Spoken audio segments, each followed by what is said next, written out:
Hi dear, സ്കീമിൽ നിന്നും വന്ന ഒരു PYQ ആണ്.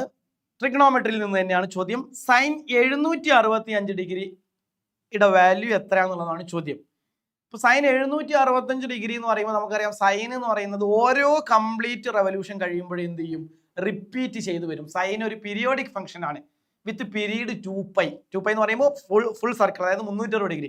ഓരോ കംപ്ലീറ്റ് റെവല്യൂഷൻ കഴിയുമ്പോഴും സൈൻ എന്ത് ചെയ്യും, റിപ്പീറ്റ് ചെയ്ത് വരും. ഇപ്പോൾ 765 ഡിഗ്രി എന്ന് പറയുന്നത് ശരിക്കും നമുക്ക് എങ്ങനെ എഴുതാം?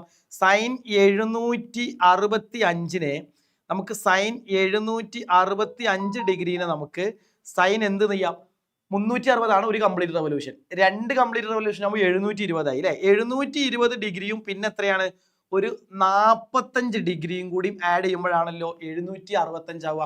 അപ്പൊ 2 തവണ കറങ്ങി വീണ്ടും ഒന്നും കൂടെ ഒരു 45 ഡിഗ്രിയും കൂടെ കയറി. അപ്പോൾ സൈൻ 720 ഡിഗ്രി പ്ലസ് 45 ഡിഗ്രി നമുക്കിത് ആരോട് ഈക്വൽ ആയിരിക്കും? This will be equal to sine 45 degree ആയിരിക്കും. സൈൻ 45 ഡിഗ്രി എന്ന് പറഞ്ഞാൽ എത്രയാ? 1/√2 ആണ്. അപ്പോൾ ഇവിടെ ആൻസർ എന്ന് പറയുന്നത്, നമ്മുടെ ആൻസർ 1/√2 ആണ്. ഓപ്ഷൻ ഇ ആണ് നമ്മുടെ റൈറ്റ് ആൻസർ എന്ന് പറയുന്നത്. ഇപ്പൊ അവിടെ തന്നെ ഇവിടെ ഒരു വിഷയം നമ്മൾ മനസ്സിലാക്കി വെക്കേണ്ടത്, സൈൻ എന്ന് പറയുന്നത് ഒരു പീരിയോഡിക് ഫംഗ്ഷൻ ആണെന്ന് പറഞ്ഞു. അതായത് വളരെ സിമ്പിൾ ആയിട്ട് ഇവിടെ ഈ ഒരു പ്രോപ്പർട്ടിയോടെ നമ്മൾ മനസ്സിലാക്കിയാൽ മതി. സൈൻ പീരിയോഡിക് ഫംഗ്ഷൻ ആണ് വിത്ത് പീരീഡ് 2π, അതായത് ഓരോ കംപ്ലീറ്റ് റെവല്യൂഷൻ. ഇപ്പോൾ ഒരു കംപ്ലീറ്റ് റെവല്യൂഷൻ എന്ന് പറഞ്ഞാൽ 2π, 2 കംപ്ലീറ്റ് റെവല്യൂഷൻ എന്ന് പറഞ്ഞാൽ 4π, 3 കംപ്ലീറ്റ് റെവല്യൂഷൻ എന്ന് പറഞ്ഞാൽ 6π ആയി. അപ്പൊ നമുക്ക് ജനറൽ ആയിട്ട് നമുക്ക് ഇങ്ങനെ എഴുതാം, സൈൻ 2nπ എന്ന് എഴുതാം അല്ലെ. Sine 2nπ plus x is equal to എത്രയായിരിക്കും? സൈൻ എക്സ് ആയിരിക്കും. അതായത് എന്നിന് 1 കൊടുക്കുമ്പോൾ 2π പ്ലസ് എക്സ് സൈൻ എക്സ്, 2 കൊടുക്കുമ്പോൾ സൈൻ 4π, 2 വട്ടം കറങ്ങി പിന്നെ ഒരു എക്സ്. അപ്പോൾ അത് ആരോട് ഈക്വൽ? സൈൻ എക്സിനോട്.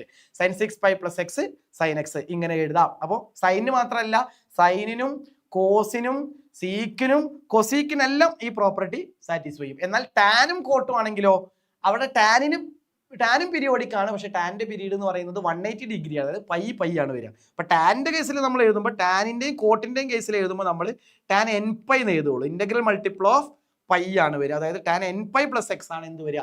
Tan X. കാരണം ടാൻ 180 ഡിഗ്രി കഴിയുമ്പോഴേക്കും വീണ്ടും എന്ത് ചെയ്യും, റിപ്പീറ്റ് ചെയ്ത് വരും. അതുകൊണ്ടാണ് nπ. പൈ 1 കൊടുക്കുമ്പോൾ പൈ, 2 കൊടുക്കുമ്പോൾ 2π, 3 കൊടുക്കുമ്പോൾ 3π അങ്ങനെ പോകും.